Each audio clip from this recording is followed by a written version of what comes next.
আমার বাবা আমাদের ছেলে ছিল অন্য একটা বিয়ে করছে, আর আমার আম্মু চলে গেছে আমাদের ফেলে। আমার নানু আমাদের পালে। আচ্ছা, তোমার বাবাকে তুমি দেখছো না ছোট রেখে চলে গেছে? না, আমার বাবাকে আমি দেখছি। দেখছো? আমার যখন 7 বছর তখন আমার বাবা চলে গেছে। এখন তোমার বয়স কত? এখন 11 বছর। 11 বছর। 7 বছর আগে তোমার বাবা রেখে চলে গেছে। তোমার মা কত বছর আগে গেছে? মা 2 বছর পরেই গেছে। বাবা যখন গেছে তার 2 বছর পরে মা চলে গেছে। যদি এই ভিডিও তোমার বাবা কোনোদিন দেখে, তার উদ্দেশ্যে কি বলার আছে? কিছু বলতে চাও? বাবার রে আর কি বলার, আমার ছোট বোনটা যেহেতু চলে গেছে ঈদের দিন, চাঁদ রাতের দিন ফোন দিছি, ফোনটাও হ্যাঁ ব্ল্যাক লিস্টে ফালাই দিচ্ছে। তাকে আর কি বলার, এত স্বার্থপর এই দুনিয়ায় দেখছি। আমার ছোট বোন দেখা যে যার মানুষ ওর ভিতরে কোনো, আমার বাবার ভিতরে কোনো মানুষের বোধ নাই। যদি থাকতো তাহলে আর আমাদের ফেলে চলে যাইতো না। আর চলে গেল একেবারে ফোন দিয়ে জিজ্ঞেস করতো, একেবারে এসে দেখা করতো। কোথায় আছে বাবা জানো? 4 বছর না, আর কোনদিন দেখা হয় না।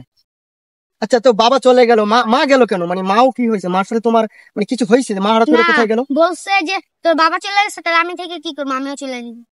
এটা তোমার কাছে তোমার মা বলছে? আচ্ছা, তোমার মা কি কোনো কষ্টের কারণে গেছে? খাওয়া দাওয়া তোমাদের খাওয়াইতে মানে কারণ না, আসলে সে বিয়ে করে চলে গেছে? তুমি কি জানো? সে বিয়ে করে চলে গেছে।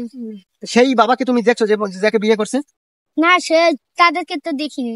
দেখো না, এই যে যারা চলে গেছে এরপর আর কি কোনদিন মা বাবার সাথে দেখা হয়েছে? না, দেখা হয় না, না? মা বাবা দুজন চলে গেছে, এখন এই মেয়েটা এতিম থাকে নানির কাছে। চিন্তা করতে পারেন? আমার বাসায় আমার নানু আর আমার ছোট বোন আর আমার ভাই আর আমি। নানির কাছে থাকো, আসলে কিভাবে চলো তোমরা? এর আগে রোজার ভিতরে ভাই যে ওই মামা আইসা এই ভিডিও করছিল, তখন হ্যাঁ উনাদের দোয়ায় আমার কিছু সহযোগিতা পাইছি। পাইছো? আচ্ছা, এটা দিয়ে আমরা মোটামুটি চলছি। তার দিয়ে আবার মাদ্রাসায় ভর্তি করে দিছে। আমি কালকে থেকে মাদ্রাসায় যাব। আপনাদের কাছে দর্শক শ্রোতা, আপনাদের কাছে একটাই অনুরোধ, আমি মাদ্রাসায় ভর্তি হব। ভর্তি তো হয়েছে আপনাদের দোয়ায়, কিন্তু মাদ্রাসার খরচটা যদি আপনারা পারেন আপনারা চালাবেন, আর যদি না পারেন কিছু সহযোগিতা করবেন।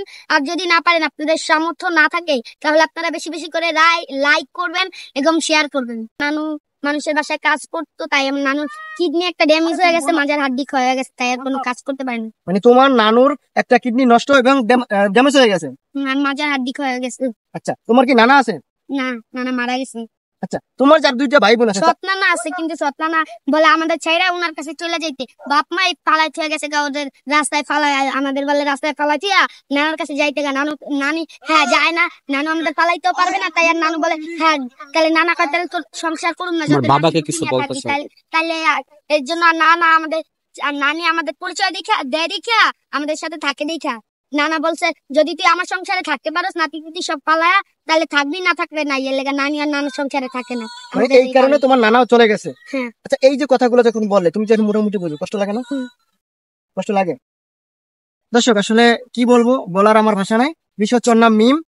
ওর বাবাও নাই, মাও নাই। বাবা চলে গেছে অন্য জায়গায় বিয়ে করে, 2 বছর পরে মাও চলে গেছে। এতিম, 3টে ভাই বোন।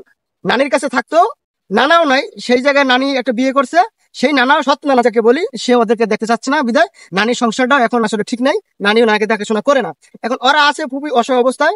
এখন ওর স্বপ্ন ও মাদ্রাসায় পড়ালেখা করবে। এখন আপনারা যদি ওকে সহযোগিতা করেন তাহলে এই মেয়েটি আসলে পড়ালেখা করতে পারে। আচ্ছা মিম, তোমার সাথে কেউ যোগাযোগ করছে বা তোমাকে সহযোগিতা করছে, তোমার কোন নাম্বার আছে? 0130808046। আবার একটু বলে দেন নাম্বারটা। 0130808046। এই যে নাম্বারটা দিলে, এই নাম্বারটা কার নাম্বার? আমার নানুর নাম্বার। তোমার নানুর নাম্বার। এসব যারা আসলে এই মিমকে আসলে সহযোগিতা করতে চান, ছোট্ট মেয়েটি মাত্র 10 না 11 বছর বয়স, ওকে দেখে আসলে খুব কষ্ট লাগে। দেখেন বাবাও নাই, মাও নাই, এতিম।